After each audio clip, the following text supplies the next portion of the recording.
Alors, bonjour Madame Adjamago. Bonjour. Johnson. Bonjour. Tout récemment, le gouvernement a envoyé un projet de loi à l'Assemblée nationale pour les réformes institutionnelles et constitutionnelles, mais contre toute attente, la majorité parlementaire a rejeté le projet de loi. Et aujourd'hui, dites-nous, en tant que politicienne, quelles peuvent être les conséquences de ce rejet du projet de loi sur les réformes constitutionnelles et institutionnelles? Merci. Ce rejet, pour moi, a une première conséquence très négative pour le gouvernement et pour le pouvoir en place. Le rejet montre que le gouvernement n'a pas la volonté politique d'opérer les réformes et, par la même occasion, confirme encore une fois que ce gouvernement n'est pas crédible. Ce à quoi nous avons assisté est à la limite du ridicule. La preuve, il y a bien nombre de chancelleries qui ne se sont pas empêchées de dire la vérité au gouvernement sur cette question-là.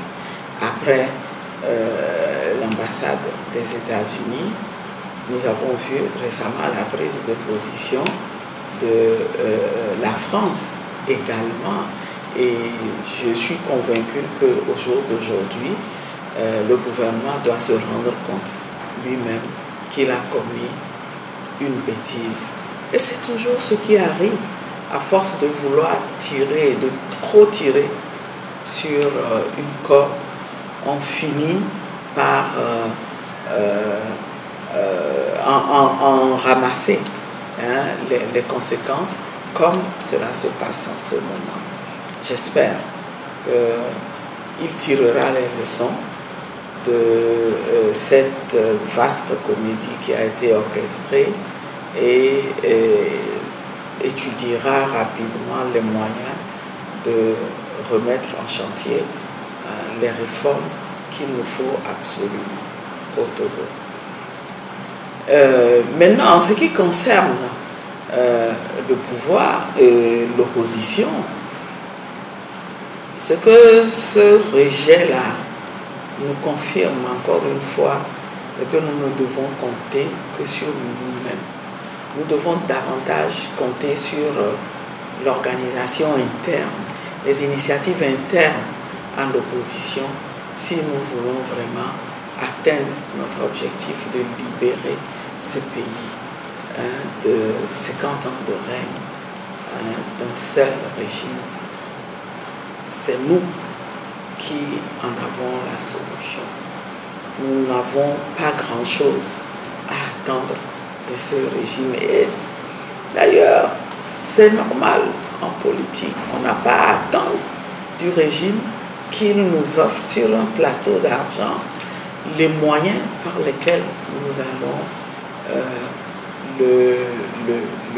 lui faire quitter le pouvoir. Donc, la responsabilité qui nous incombe maintenant, c'est de comprendre que si nous avons pu, pour certains parmi nous, compter sur les réformes pour, au moyen du mode de scrutin à deux tours, qui est quelque chose de normal en démocratie par ailleurs. Si nous avons pu compter là-dessus pour bâtir notre stratégie pour les futures élections, en se disant au premier tour, on laisse la chance à tout le monde de se présenter et nous rassembler ensuite au deuxième tour, ce qui était d'ailleurs un risque, ce qui est un gros risque, même si ces réformes avaient été faites à la CDPA. Nous maintenons que c'est toujours un risque face à ce régime qui veut se maintenir coûte que coûte au pouvoir, que de faire jouer un mécanisme qui est normal en démocratie, dans une société démocratique normale, ça pourrait jouer. Mais dans un contexte où nous-mêmes, nous voyons que nous ne sommes que formellement en démocratie, eh bien, ce serait trop hasardeux de compter sur ça pour permettre aux partis de se jauger, de mesurer leur importance.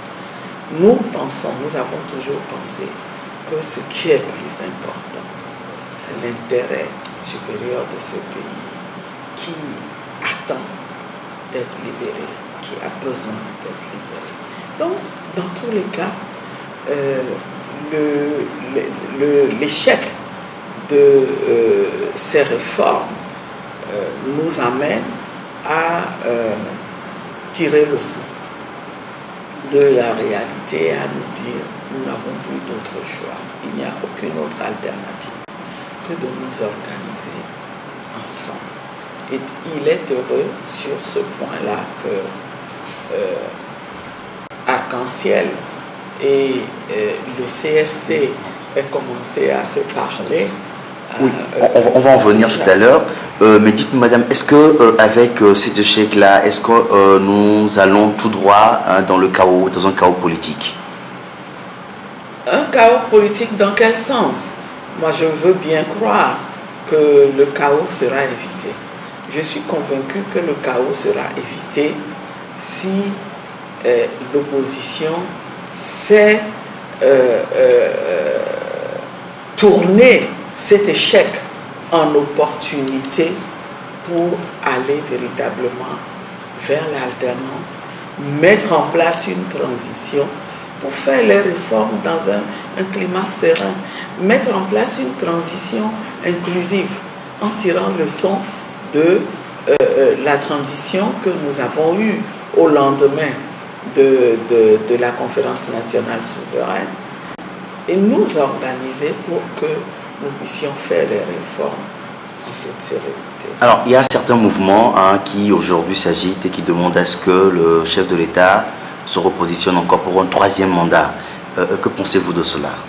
Eh bien, qu'est-ce que, d'après vous, en ayant écouté les positions de la CDPA, les positions d'Arc-en-Ciel, que pensez-vous que je puisse y penser? Naturellement, notre souhait est qu'il ne se présente plus. Notre souhait est qu'il ne se présente plus. S'il aime ce pays. Et d'ailleurs, je veux saisir cette opportunité pour répondre à ceux de vos collègues qui ont fait une exploitation disons tirée par les cheveux, erronée de mon passage la dernière fois sur TV7 où on a sorti une phrase de son contexte pour faire croire que Madame Adjamako Johnson souhaite un troisième mandat du président de la République. À ces gens-là, je veux dire ceci. Ils pensent rendre service à leurs commanditaires, mais ils ont intérêt à expliquer à leurs commanditaires une fois pour toutes que l'heure n'est plus à la division. L'heure n'est plus à chercher à abattre tel ou tel acteur pour je ne sais d'ailleurs quelle raison, mais l'heure est à rassembler. Et c'est pour ça que j'ai voulu répondre avec le plus grand mépris à cette orchestration qui me paraît tout à fait grotesque. Tous ceux qui ont suivi mon intervention à la TV7 ont compris que je n'ai rien dit de cela. Donc, notre position est très claire. Mais nous disons ceci. Si d'aventure, malgré notre combat, il se présentait, eh bien, il y a une façon de régler le problème. C'est de le battre à la manière de Macky Sall. C'est de le battre. Même si politiquement, nous étions obligés de devoir faire face à sa candidature, faisons face à cette candidature-là. Organisons-nous, nous le battrons. C'est de ça qu'il est question. Alors, madame, pourquoi ne pas peut-être mobiliser le peuple pour lui, le barrer la voie au chef de l'État pour un troisième mandat? Oui, c'est quelque chose qu'on peut faire. C'est quelque chose qu'on peut faire. Mais vous êtes en politique. Et quand vous avez un plan A, il faut avoir un plan B, un plan C. Si on s'organise et que même si on n'arrivait pas à lui barrer la route, j'ai dit ceci, la solution, nous l'avons. Nous avons la clé pour faire en sorte qu'il y ait alternance. Il faut nous organiser. Ce n'est pas parce que c'est difficile de nous organiser que nous allons vouloir, coûte que coûte, nous accrocher à quelque chose tout en sachant que nous prenons le risque. Il y a le risque, il y a des chances que cette chose-là n'arrive pas.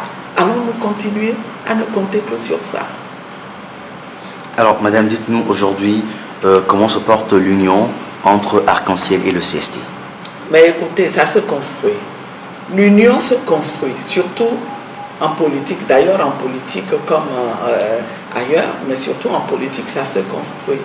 Et nous sommes là-dessus. Ce n'est pas facile, mais nous discutons.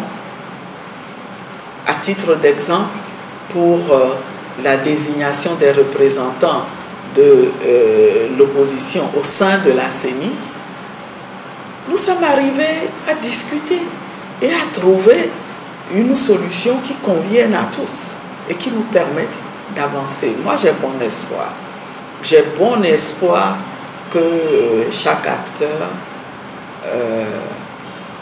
prend suffisamment la mesure de la gravité des moments que nous vivons et par conséquent la mesure de la responsabilité qui nous incombe tous et que tout comme ça se déroule dans une œuvre collective, nous saurons